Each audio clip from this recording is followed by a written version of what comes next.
Dears അങ്ങനെ എല്ലാ kitchen duty എല്ലാം കഴിഞ്ഞ ശേഷം മോൻ്റെ ഡ്രസ്സുകളൊക്കെ തേച്ച് അയൺ ചെയ്ത് അലമാരയ്ക്കകത്തൊക്കെ അങ്ങ് എടുത്തു വെച്ചു. അത് കഴിഞ്ഞിട്ട് മഴയാണെന്ന് വിചാരിച്ചു ഡ്രസ്സുകളെല്ലാം കൂടി ഞാൻ താഴെ കൊണ്ടുവന്നു. ഇനി മഴ പെയ്യാൻ പ്രതീക്ഷ, ഭയങ്കര മഴയും വെയിലും ഒക്കെ ആയിട്ട് നിൽക്കുന്നതുകൊണ്ട് ഇപ്പോഴത്തെ ക്ലൈമറ്റിനനുസരിച്ച് ഡ്രസ്സ് ഇടാൻ പറ്റാത്തതുകൊണ്ട് സ്റ്റാൻഡിലേക്ക് ഞാനങ്ങ് വിരിച്ചിട്ടു കേട്ടോ.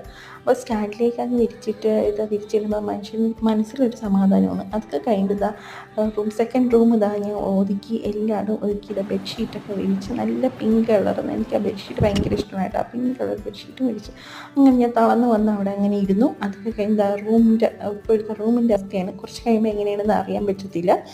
അപ്പോൾ അതൊക്കെ കഴിഞ്ഞിട്ട് വാങ്ങിച്ച സാധനങ്ങളൊക്കെ ഒതുക്കി അടുക്കി പറക്കി വെച്ചു. പിന്നെ അടുക്കളയൊക്കെ ഉള്ള പാത്രങ്ങളൊക്കെ എല്ലാം കഴുകി സെറ്റാക്കി വെച്ചു. പിന്നെ രാത്രിയായപ്പോൾ ഒരു കുഞ്ഞു വാവയ്ക്ക് വേണ്ടി വള വാങ്ങിക്കാൻ പോയി. അവിടെ ഇരിക്കുന്ന മാലയും മോതിരവും നല്ല കളക്ഷൻ